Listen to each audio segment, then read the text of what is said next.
All right, welcome everybody to another episode of Myth and Method. I'm Eric. I'm Justin. And today we're going to be going over the Eldritch Invocations for the Warlock class. So let's get into it because there are quite a few of them and some of them do require a little bit of explanation. So first off, we have Agonizing Blast. Now this pairs up with any of the Warlock cantrips that you'd be able to pick up. You choose one of those cantrips and you can add your charisma modifier to the spell's damage roll. And this is repeatable, so it would go on every time you cast it. You're able to add that extra boost. So, of course, the Warlock's bread and butter, Eldritch Blast. Eldritch Blast. I love Eldritch Blast so much. But you'd be able to do that bonus damage, especially if you really put the ability scores in for your charisma modifier. Next, we have Armor of Shadows, which you can cast Mage Armor without a spell slot. You'll find that to be kind of a repetitive theme with a lot of the Warlock invocations because they don't get a lot of spell slots, so making use of these invocations to really give you the bits and pieces that you know you're going to need is a big deal, especially with Mage Armor being that as a caster, usually you don't have armor on. You're usually running with cloth. Or clothes, robes, whatever it might be. Next we have Ascendant Step, which you can cast Levitate on yourself without expending a spell slot. Again, a lot of it for RP, little moments. It's very niche depending. So if it is something that you want to pick up, Levitate would be able to be casted without the spell slot. Next we have Devil's Sight. You can see normally in dim light, darkness, and magical and non-magical within 120 feet of yourself, which is part of a combo that I really like, being using the Devil's Sight invocation, either getting Pact of the Blade or something to that effect, and then using the Darkness spell to lock in an area in dark, and you can see just fine while everybody else will be blinded or have that disadvantage to them. It's one of my favorite combos to use. So I see Warlocks are proficient with light armor. They are, but it's... Light armor is still kind of nothing. It's kind of... Yeah, it depends on your rolls for your modifiers. So if you don't have a high dex, then you're going to lose out on that, so it's best to try to use that mage armor to bolster yourself in some way. Just don't forget to cast it. Yes. Make sure that it's known that you casted it. Devouring Blade. You get an extra attack of your Thirsting Blade invocation, and basically you just get 2 attacks with that. Now, there's some of these that have prerequisites, like say that one you need the Thirsting Blade invocation, which we will go over a little bit later. We're just kind of going in order. But whenever you go to pick these or even go to use them, you have to make sure you have the right parameters. So whether it be the level or a pre-existing invocation on yourself. I believe it's every level you can swap out one, but as long as it is not part of another one that you have selected. So with this one, Devouring Blade, if I wanted to pick that up, but I wanted to swap out Thirsting Blade for it, I wouldn't be able to. I don't meet the parameters. It's nice that it's kind of built in to where it's like you can't mess up a combo. No, and there's a way to fix it. Yeah. Next we have Eldritch Mind. You have advantage on Constitution saving throws that you have to use to keep concentration. So if you're casting... Spike growth. Yeah, anything basically that you have to focus on to keep that concentration, this gives you advantage on your roll to keep it. Bane. I don't remember if Bane... I think so. Concentration. Yeah, Bane, Bless. I don't know if Hex is focus, like a concentration. I know that Hex is a big part of the Warlocks as well. But still, while he's looking that up, we'll go on to the next one. Eldritch Smite. Once per turn when you hit a creature with your packed weapon, again, you need Pact of the Blade as a prerequisite for this one. It is a concentration spell. It is a concentration. I thought it was, but I wasn't 100% sure. It lasts for 1 hour. You can expend a Pact Magic spell slot to deal extra 1d8 force damage to the target, plus another 1d8 per level of the spell slot. So it's essentially Smite, like the Paladin Smite, but you have an Eldritch Smite. Smite bros. Smite. Eldritch Spear. Can you, if you go with a padlock, could you add I don't see why not. That the smite you get with the warlock and divine smite, and can put them together At the same time? Mm-hmm. I What don't was it know, called? being that it's added in Eldritch Smite. You might be able to. Yep. I don't think so. I think you'd have to pick one or the other because you use a spell slot. So it would be considered part of that singular action. Although it would be kind of neat thinking about it, like this light and dark mix on your blade as you're bringing it down onto somebody. Mm-hmm. It's very neat. The yin and yang. But I am not 100% sure if you can. I mean, I suppose it's up to your DM. But as far as the legitimate roles... 2014 you can. 2024, it's limited. So Divine Smite is a spell with a bonus action casting time that you take immediately after hitting with a melee weapon or an arm strike. Eldritch Smite is still an invocation that triggers once per turn when you hit with your packed weapon and spend a packed magic slot. So on your turn, you can use Eldritch Smite, then cast Divine Smite as your bonus action, and they'll both apply to the same hit. Oh, so you can. That would smack. Yeah. Like, that would really... That's like, big bad, we're so close, I can finish him with this. Yep. Like, how neat would that be cinematically? It's like, he has a solid chunk of health left, but you're just like, double, light and dark, boom. Like, I need y'all to get along for a second. Or unless you're an Oathbreaker, then I guess it wouldn't matter. I could see some paladins, like, cinematically, I could see some of the Oaths and the Warlock colliding with each other. Mm-hmm. But then some of them, if you're like Oath of Vengeance, I don't feel like that. I feel like that would be... I mean, it would come down to as long as you're aligned correctly. Or because I could see, like, your Warlock, like, depending on what your DM is like, deliberately, if you're a Padlock, which is a Paladin Warlock, multi-classed, making them contradict, like the Warlock's trying to get you to do something that would break your oath. Like, if you're like Oath of Ancients.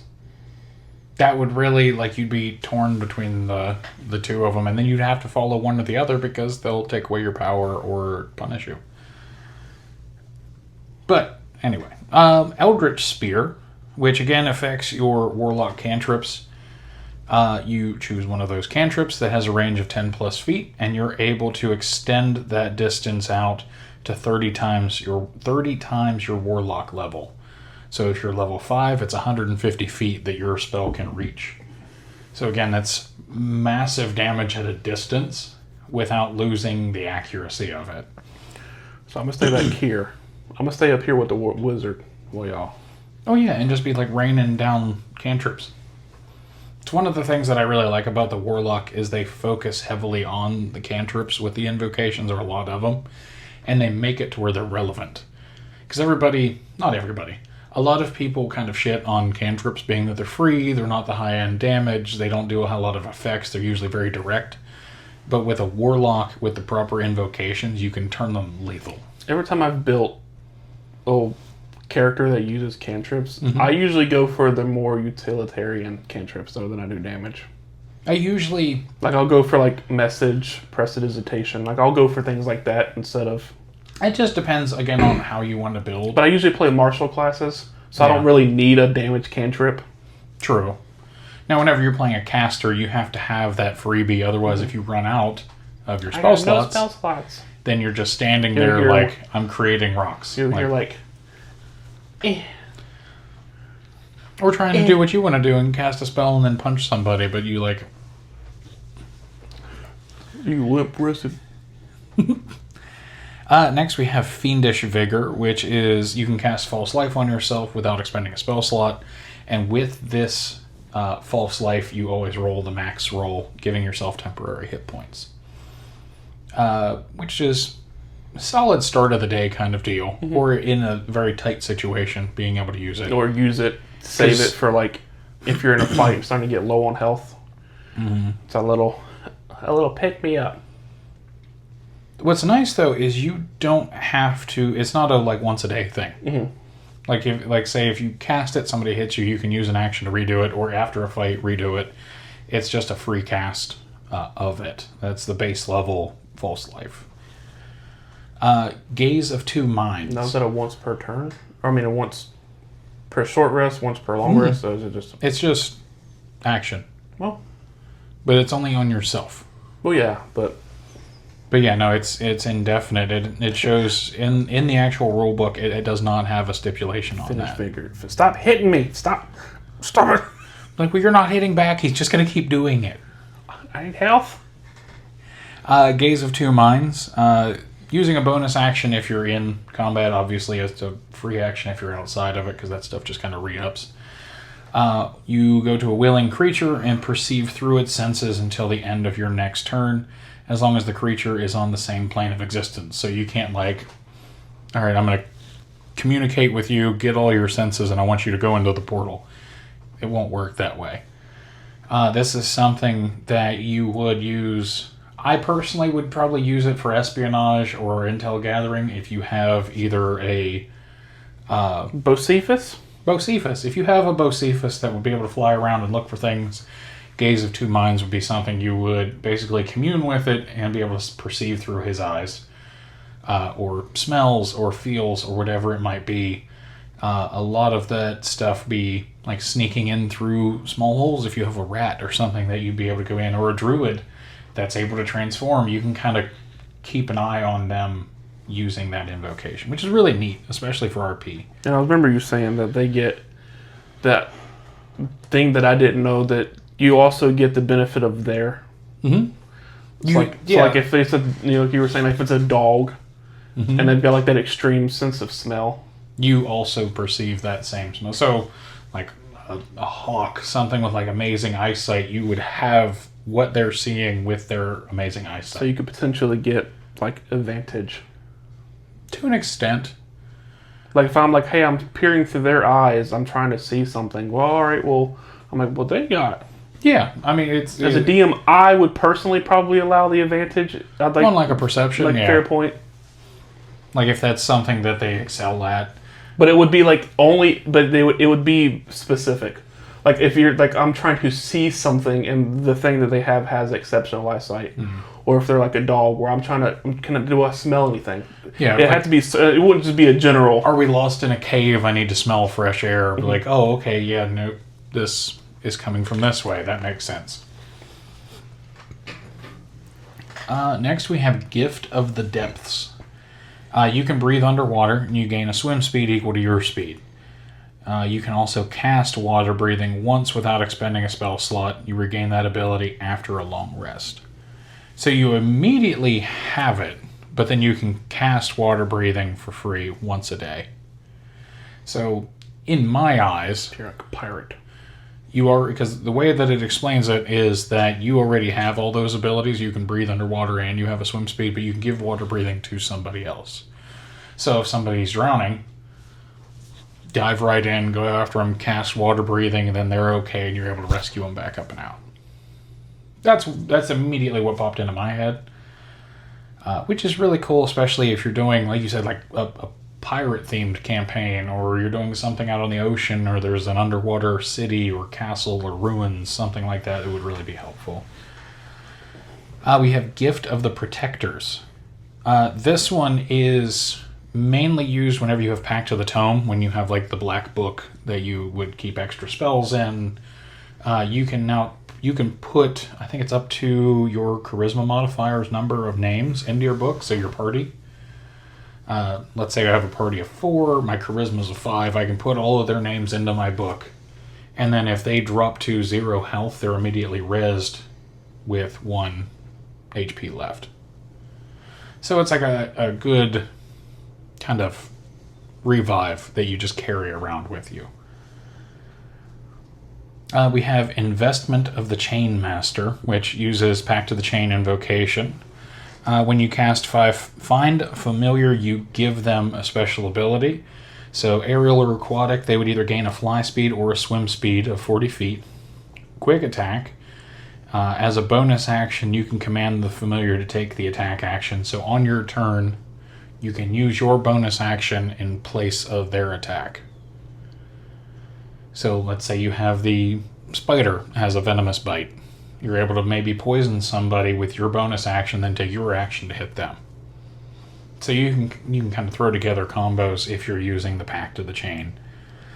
You also have necrotic or radiant damage option. So whenever it deals bludgeoning, piercing, or slashing damage, you can make that deal necrotic or radiant damage instead of the flat roll of those damage types. Or your save DC. You can give your familiar your saves. So rather than having the baseline for a cat, it would be able to use your saves instead. That's nice. Right? Really keep Fluffy around. Don't kill Bo Cephas. And then we have resistance. Whenever the familiar takes damage, you can take a reaction to give it the resistance against that damage. So using your reaction, you can essentially half damage on whoever is attacking your familiar.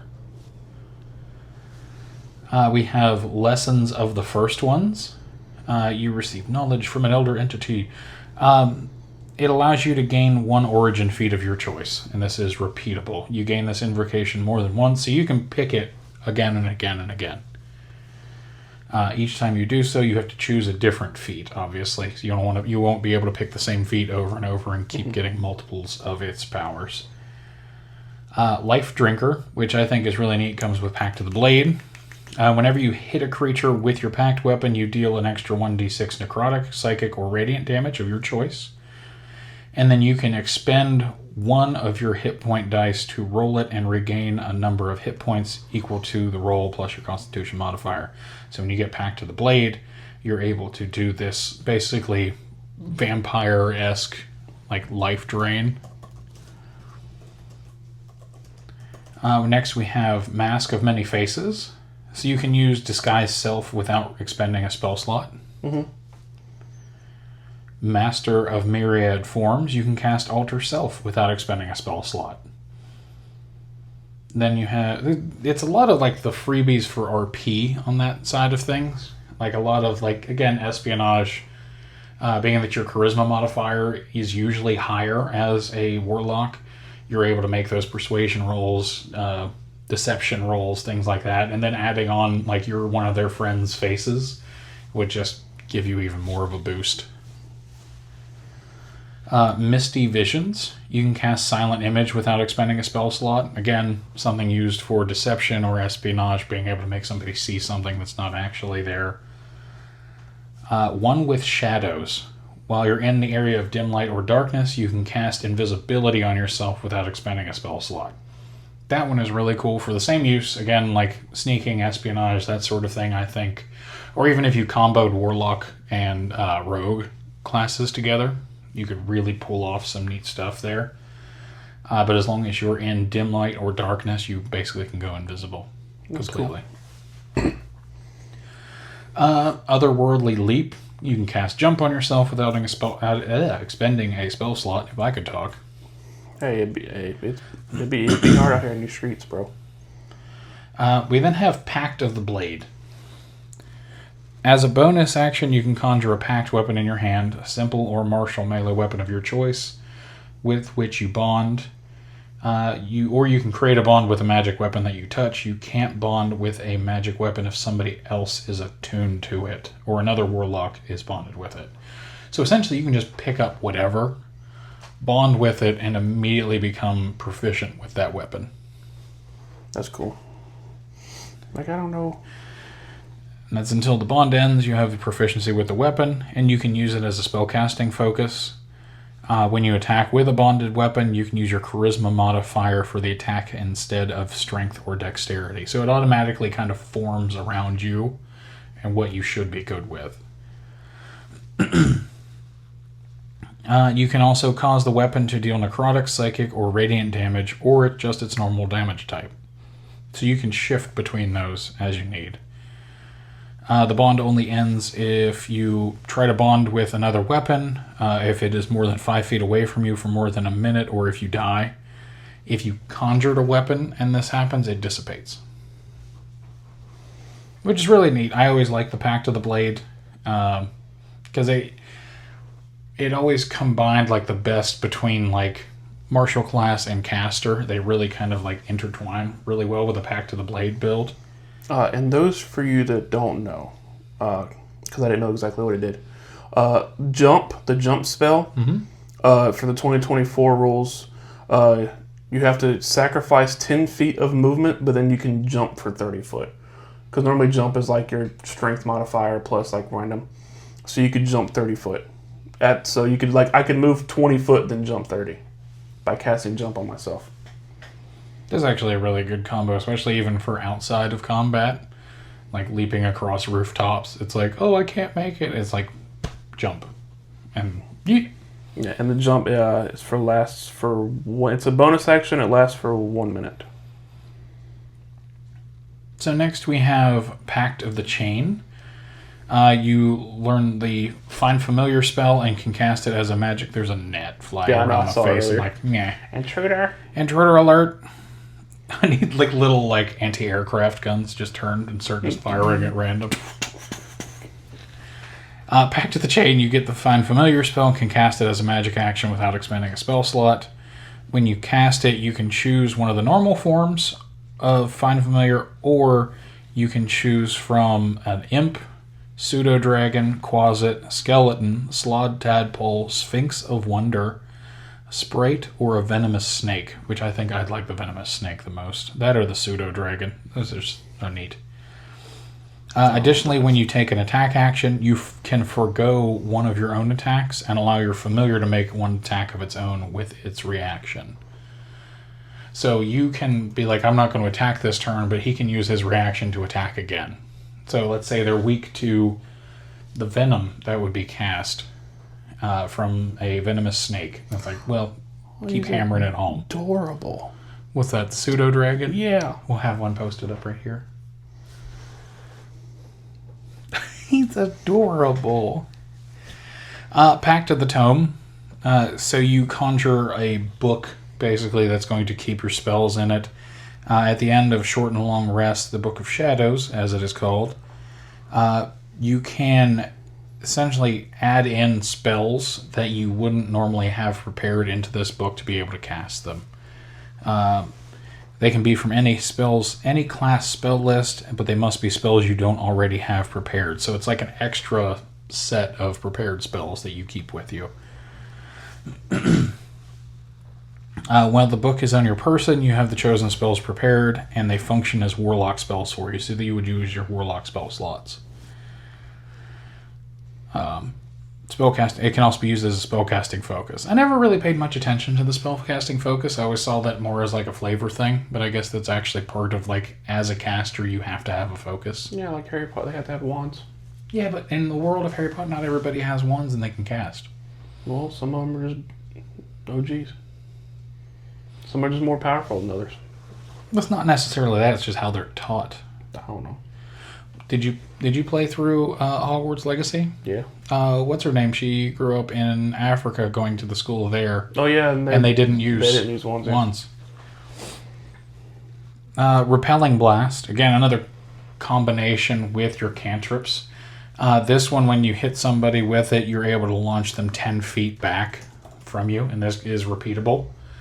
So again, with Agonizing Blast, Eldritch Spear, Repelling Blast, you throw in this combo and it turns your cantrip, whether it be Eldritch Blast or otherwise, it turns it violently deadly. Next we have the Thirsting Blade, which is one that we had talked about previous as part of the Pact of the Blade invocation. You gain an extra attack feature for your packed weapon only, but with that feature you can attack twice with the weapon instead of once whenever you take the attack action on your turn. So it's each action. A few moments later. But anyway. We have Visions of Distant Realms. You can cast Arcane Eye without expending a spell slot. Which Arcane Eye, if I remember correctly, it's like an invisible security cam, essentially, that you can kind of send in to look and scout things out. Whispers of the Grave. You can cast Speak with the Dead without expending a spell slot, which kind of speaks for itself. Mm. Then we have Witch Sight, which is a different version of, say, the Devil's Sight. This one gives you the True Sight ability at a range of 30 feet. Which I'm not sure. What does the True Sight ability give you again? I think you used it more than I have. know what it is, but I don't know what it is. You can see pretty much. It doesn't matter like anything. Like you never cannot not see something within that range. So it's every visual trick. Oh. So you can see in normal and magical darkness. You can see invisible creatures and objects. You can see straight through illusions. You can see shapeshifters in their true form. You can see creatures that are transformed by magic. You can see into the ethereal plane. That sounds really So like neat. I might can start just, trying to pull that so instead I of... can just see. You just see everything as it is. Because like Sin has it. I never That's use it. true. I don't ever think about it. The only time I ever use it is when Darkness gets cast, and I still be in there just fighting people. So just a quick run through, because I know we mentioned the Warlock spell list. I'm going to go through these cantrips really quick, just so you know your options that the Eldritch Blast, Eldritch Spear, and the Repelling Blast are able to actually combine with. Now, not all of these I can see already are actually damage spells, so this is going to be anything with a range of 10 plus feet is going to be the majority of these. So we have Blade Ward, which is going to be a defensive spell. Chill Touch would work. Eldritch Blast. Friends is a good one, especially whenever you're trying to get information or being able to have that roll for persuasion, deception, anything that you're working like that. Mage Hand is also useful. Mind Sliver is good. But then you have Minor Illusion and Poison Spray. Now, out of all of them, the main one that you probably want to use is the Eldritch Blast, being that you can combine with the majority of those special invocations, and then you get multiple casts of it in your turns. I think the base cast is 2 hits, and then as you level up, it goes up with those. But that is pretty much all of the invocations. I forget, I think you're looking up what the spell... Eldritch Blast. The Eldritch Blast leveling. Oh, it's already, it already has a range of 120 foot. Yeah, so you'd be able to add to that with Eldritch Spear. Character levels 1 through 4, it's 1 beam. 5 through 10, it's 2 beams. 11 through 16, it's 3 beams. And 17 through 20, it's 4 beams. Yeah. So combining that with Eldritch, or with your Eldritch Spear, Repelling Blast, and Agonizing Blast, you can give this thing massive, not only damage, but distance. Imagine being a level 20 Warlock. You can launch that thing over 700 feet accurately. Especially, and if I'm going to hit just you, that's 4 D10s coming your way. Plus my charisma. Whatever my charisma modifier is. Probably 5. Yeah, because usually it stays there, but having that added damage at that point, along with the added effects of it, and that's just bare build. Not only that, but you might have some equipment that could boost things. They might have some sort of resistance or weakness problems with that.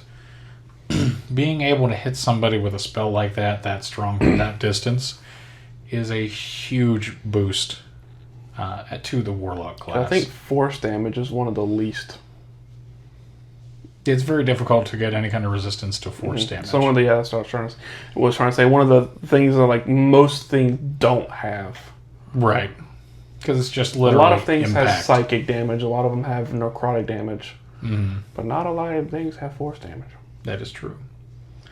Well, this has been another lovely episode of Myth and Method. Once again, I am Eric. I'm Justin. Be sure to like, subscribe, and comment down below, and we will see you guys next time.